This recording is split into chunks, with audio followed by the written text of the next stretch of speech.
대부분의 영상에서 신입사원들이 하는 실수 탑5, 탑10 영상을 다루더라고요. 근데 그거 보다가 느꼈어요. 신입이 그거 안다고 실수 안 하나? 회사에서 변수는 무궁무진한데 가장 많이 하는 실수는 맞는데 그거 본다고 그 실수를 안 할 것 같지는 않더라고요. 그래서 제가 누군가요? 여러분들이 회사에서 안전하게 잘 다니기를 누구보다 원하는 사람이잖아요. 그래서 오늘 나눌 이야기는 회사에서 실수 안 하는 법, 그리고 실수하고 더 많은 것을 얻는 법입니다. 그래, 실수 안 하는 법 알겠다. 근데 실수하고 더 많이 얻는 법은 뭐냐? 결론부터 말하자면 이 실수하고 얻는 게 많은 법은 우리는 실수를 통해 조직원들이 더 큰 신뢰를 얻게 됩니다.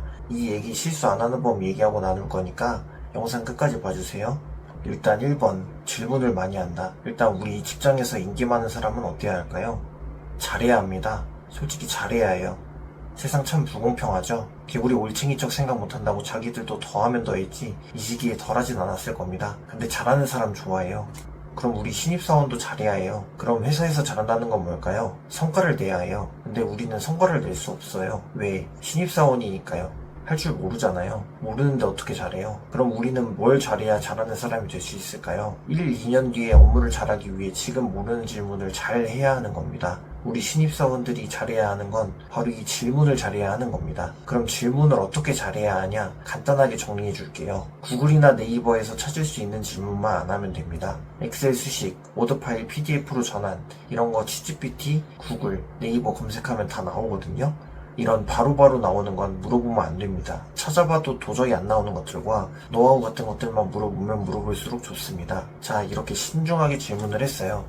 그러면 벌써 반은 온 거예요. 스스로 해결할 수 있는 것들이 이미 다 했어요. 그럼 남은 신중한 우리 질문들 2번, 3번 물어보면 안 됩니다. 한 질문당 한 번씩만 하세요. 노트 들고 가서 신중한 질문들 까먹으면 안 되니까 잘 적어서 2번 다시 물어보지 말고 그럼에도 놓쳤다 그러면 자리 멀리 앉아있는 선배들한테 한 번만 다시 물어보세요. 생각보다 우리한테 관심 없습니다. 이것만 빼고 많이 물어보고 자신의 업무에 많이 녹여내세요. 그리고 선배들의 업무를 조금씩 가져와서 도와주면 되는 겁니다. 그럼 우리는 신뢰를 얻을 수 있습니다. 많이 물어보라고 했다고 급여, 복지, 회사 처우 관련해서는 물어보지 마세요. 중요한 거 압니다. 근데 지금 여러분은 신입사원, 기존 직원분들에게는 남이에요. 아직 업무 가져오고 밥 먹고 회사 생활 하다 보면 자연스레 알게 됩니다. 그 정도만 알고 있어도 돼요.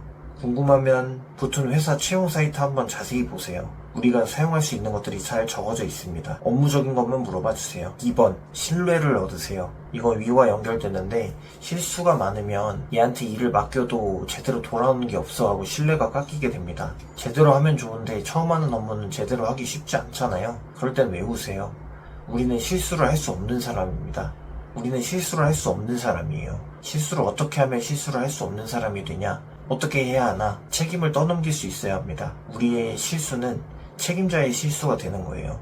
여기서 간단하게 루틴화하면 좋은 스킬 3가지 말씀드릴게요. 업무 준 사람에게 마감 기한을 물어보세요. 그리고 이 업무의 우선순위를 물어보세요. 그리고 중간 보고를 하면 됩니다. 마감 기한을 물어보는 이유는 우리가 중간 보고를 하기 위함입니다. 마감 기한이 3일이다 하면 첫날 퇴근하기 전에 물어보고 5일이다 하면 2일 퇴근하기 전에 물어보고 중간 보고와 질문을 같이 하시면 됩니다. 마감 기한을 물어보는 이유는 중간 보고를 하고 그 중간 보고에 그 사람에게 책임을 넘길 수 있어야 합니다. 그리고 이 업무의 우선순위를 물어봐야 합니다. 이걸 물어보는 이유는 일단 내가 지금 처한 상황에 대해 말을 하는 겁니다. 이 일을 하고 있는데 이 기한까지 지금 하고 있는 일도 해야 하는데 할 수 있는 일을 주신 거냐 라고 확인을 해봐야 하고 그보다 지금 상사가 본인이 하고 있는 일을 한 번 더 알고 어떤 상황인지 인지시키는 게 필요합니다.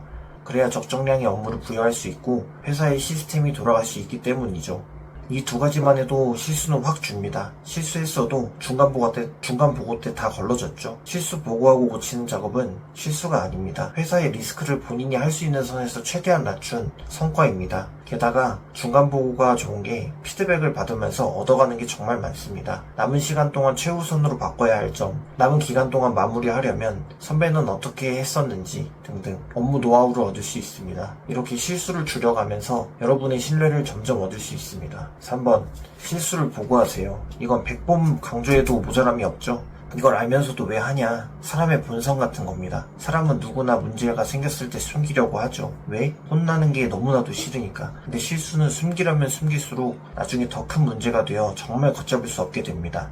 그러니 혼자 끙끙 앓지 말고 최대한 빠르게 말하세요. 혼나는 게 문제가 아니라 해결해야 하거든요. 그리고 나중에 걸렸을 땐 우린 실수한 사람이 아니라 실수를 하고도 숨긴 거짓말한 사람이 됩니다. 거짓말한 사람은 앞에서 말한 신뢰를 얻을 수가 없죠. 우리 신입사원들한테 실수 하나 했다고 회사 프로젝트에 문제가 생긴 거나 회사에 존폐가 걸린 일은 시키지도 않아요. 애초에 그런 일을 시켰다면 그 회사에 우리가 있을 필요도 없겠죠. 그러니까 이미 우리 업무가 실수하면 빨리 보고만 한다면 그 윗단계의 일을 하기에 크게 지장이 없으므로 빠르게 말하고 고치면 됩니다. 나중에 걸리면 팀장님, 선배님 밤새 야근해서 다시 고쳐야 합니다. 여러분들은 정직원도 아닌데 야근하고 싶어도 못해요. 다음날 감당할 수 있으시겠어요? 혼나도 지금 조금 혼나자고요. 실수를 바로 보고하면 더 이상 실수가 아닌 게 됩니다. 그리고 실수를 하고도 조직원들의 신뢰를 얻는 방법으로 바로 넘어가시죠. 자, 이게 제가 영상 초반에 말씀드렸던 이야기입니다. 실수하고도 조직원들의 신뢰를 얻는 방법.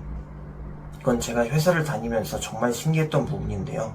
여러분은 실수를 하면 사람들이 쟤는 실수한 사람이야 라고 기억할 것 같죠? 근데 실제로는 그렇지 않습니다. 사람들은 의외로 여러분의 실수를 오래 기억하지 않습니다. 대신 실수 이후의 행동을 기억합니다. 예를 들어 볼게요. 이거 제 얘기거든요. 제가 영업조직이니까 3개월 프로모션 1등을 하고 있었어요. 2개월 차까지 1등. 이제 출근을 했더니 너 오늘 소감 발표 한번 해봐 이러더라고요.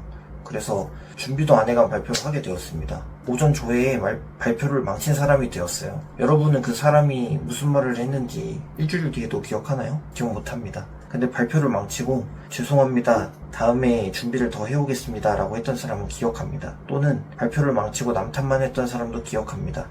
결국 사람은 사건보다 태도를 더 기억합니다.